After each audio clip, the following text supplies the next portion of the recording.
নমস্কাৰ মোৰ এটি স্বৰচিত কবিতা প্ৰণাম সংগীত ব্যৱস্থাপনা ৰংতুমণি সাধনী প্ৰণাম পিতৃ নীলকান্ত মাতৃ শান্তি পিয়া হদিয়াত উপজিছিল সুধা কণ্ঠ তক্ত ভূপেন হাজৰিকা ধুনুক থানাত মাত ফুটাৰে পৰা কণ্ঠত নিগৰিছিল গীতৰ ৰঙিয়া বৰগীত ভতিমা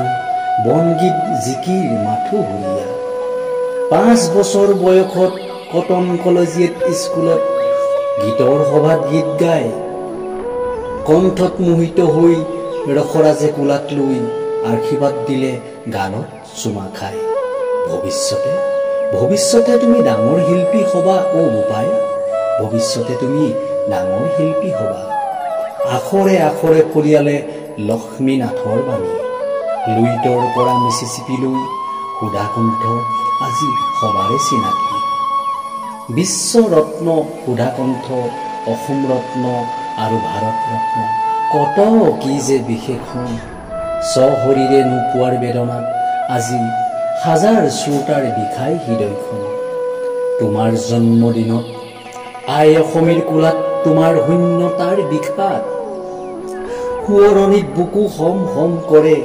হাজাৰ শ্ৰোতাৰ সজল নয়ন শ্ৰদ্ধা নিবেদি দুগালে লোটক সৰে হে ভাৰত ৰত্ন সুধা কণ্ঠ